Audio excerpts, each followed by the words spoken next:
Olá pessoal, meu nome é Alisson Souza, eu sou cirurgião bucomaxilofacial, sócio fundador da Sam Surgery, do grupo Sam aqui nesse canal no YouTube. Eu tenho uma playlist aqui no canal, onde a gente trata sobre cirurgia oral, e no vídeo de hoje eu vou tecer um comentário sobre uma importante nota que o Colégio Brasileiro de Cirurgia e Traumatologia Bucomaxilofacial, ao qual eu sou membro, emitiu sobre a extração dos terceiros molares, um assunto que está em alta, tem sido muito comentado a respeito disso, e eu achei essa nota importante para que os alunos da graduação, os cirurgiões dentistas, os próprios pacientes possam entender melhor sobre esse procedimento. Então a gente vai responder junto com essa nota. O meu comentário a respeito da nota do colégio vão envolver 10 respostas, são 10 perguntas, né? E então vamos lá. A nota começa com a introdução, né? Falando sobre os terceiros molares ou o dente do siso, e de fato são um dos procedimentos mais realizados no universo da odontologia. Então, não somente por especialistas. Os cirurgiões dentistas, de modo geral, fazem extrações dentárias de forma corriqueira, diária, e extrações de siso também. Apesar de ser uma extração dentária, a nota fala algo interessante, que é as diferentes posições do dente, as diferentes relações que o dente pode ter com áreas nobres, como, por exemplo, o seio maxilar, nervo alveolar inferior, ou impacções ósseas grandes, fazem com que esse procedimento possa variar no seu nível de complexidade. Então, de novo, aquilo que eu falei no primeiro vídeo, né? Uma boa consulta, depois um bom diagnóstico, depois uma boa execução. Então, para você, aluno, cirurgião dentista, foco no diagnóstico, para você entender a complexidade e do que você vai precisar para fazer. Porque é possível sim você fazer. Então, a primeira pergunta que a nota responde é: qual a idade ideal para indicar uma extração do dente do siso? E aqui está algo interessante de ser dito, porque eu vou comentar uma coisa que eu discordo, que eu sou contra e que eu tenho visto, não tem muito tempo isso acontecer. A nota diz algo que é muito válido, que a idade indicada para a extração do siso geralmente é em torno de 16 a 25 anos. O que coincide com o início do período da erupção, né, nascimento desse dente na cavidade oral.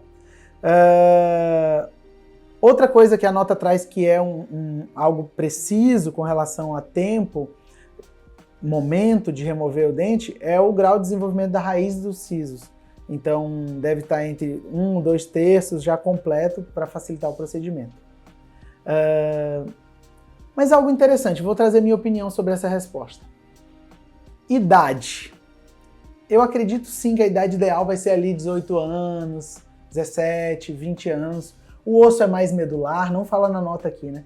É menos cortical, mas o siso vai ter que ser feito sempre que necessário. Então, às vezes, você pega um paciente, esses dias eu operei um médico, o cara chegou, não dava para imaginar, mas não parecia, mas ele tinha 60 e poucos. Então, um osso cortical, uma cirurgia com outra dificuldade. Então tá aí uma coisa que eu sempre foco em observar, a idade do paciente.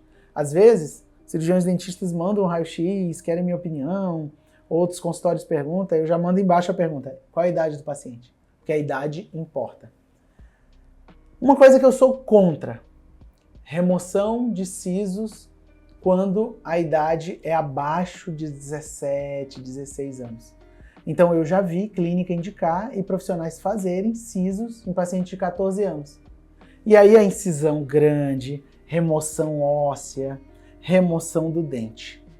Uma cirurgia maior, na minha opinião, no momento não ideal.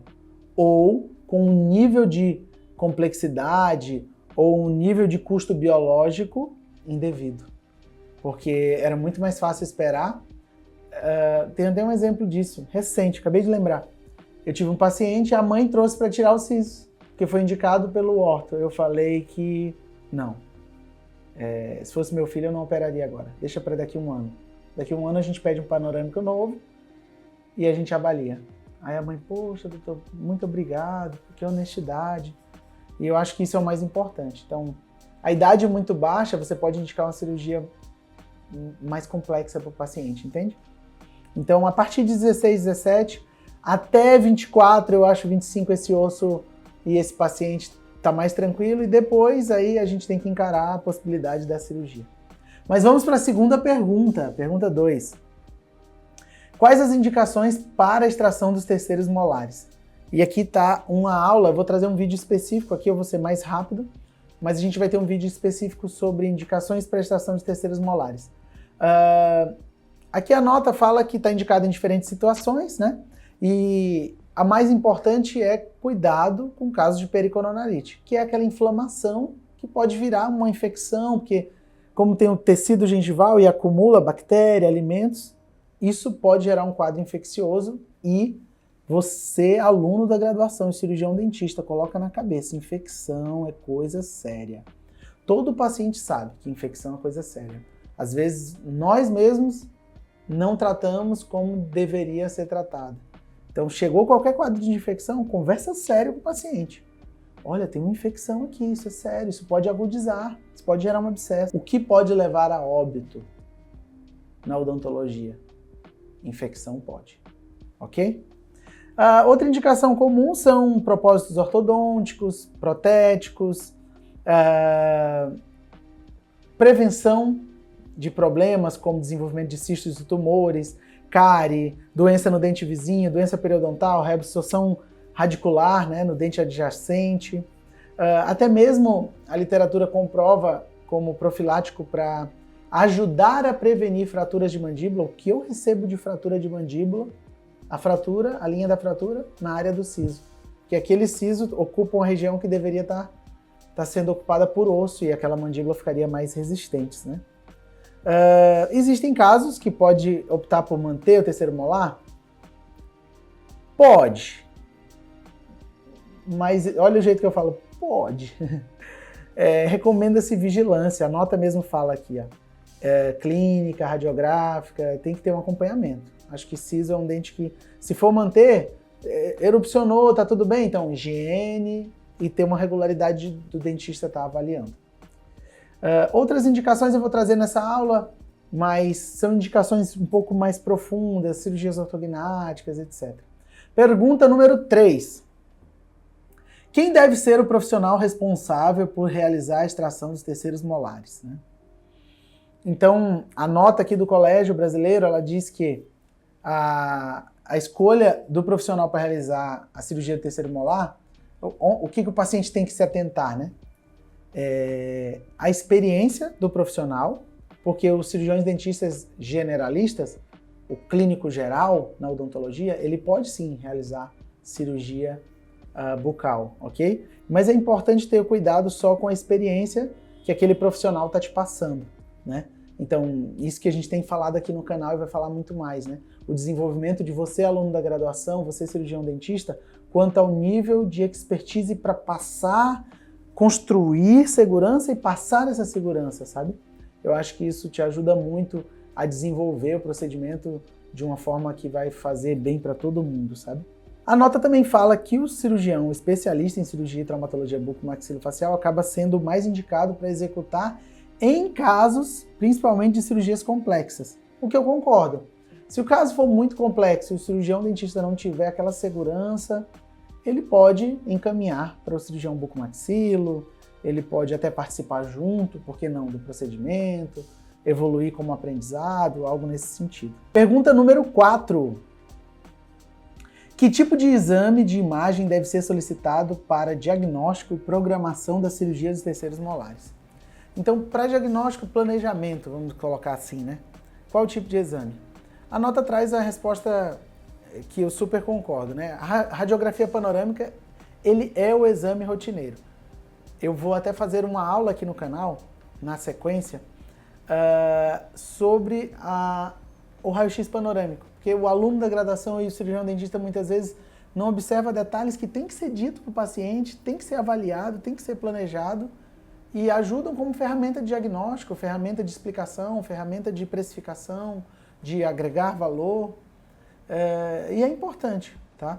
Então, o que eu discordo, e aqui olhando para você, aluno da graduação, cirurgião dentista, Discordo de cirurgia de siso com periapical. Discordo.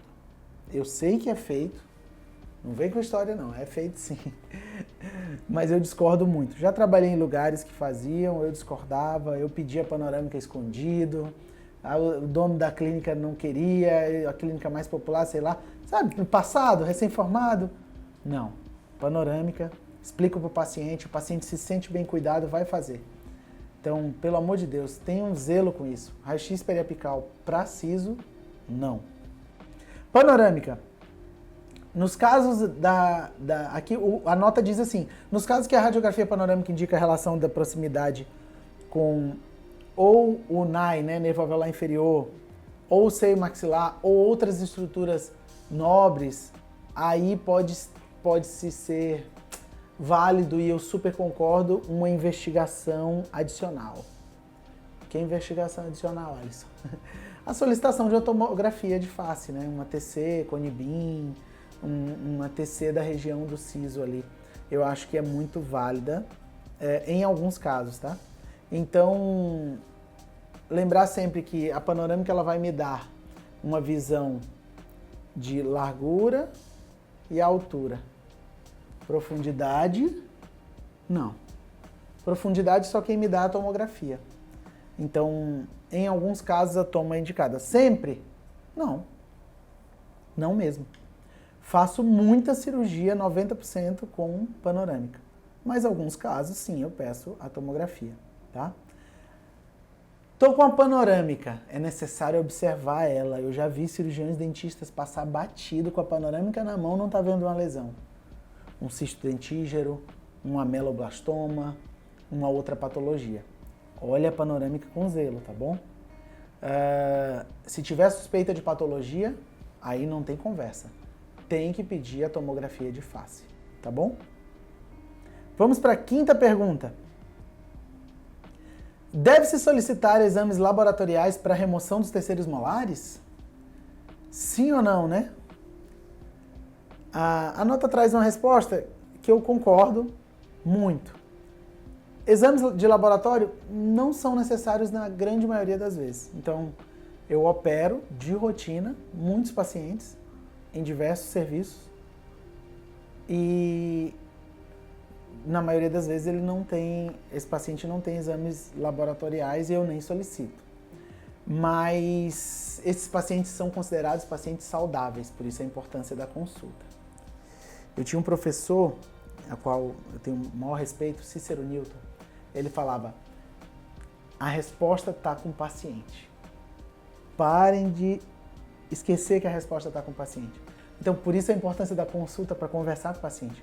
Porque o paciente sabe tudo a respeito de si, no sentido de, às vezes uma coisa passa batido, mas você não questionou o paciente. Então, o paciente que tem algum problema de saúde, que não é saudável, quando você vai questionando, ele, sim, eu tomo tal remédio, eu tenho tal problema, eu tenho um cardiologista tal que cuida de mim. E aí fica aquele clímax, um gatilho de que, poxa, se ele tem um problema cardíaco, que está tudo bem, mas ele está falando que tem um cardiologista, por que não falar para ele comunicar o cardiologista, pedir uma cartinha? Então, uma coisa leva a outra numa boa conversa quando você identificar que o paciente ele não é saudável, ok?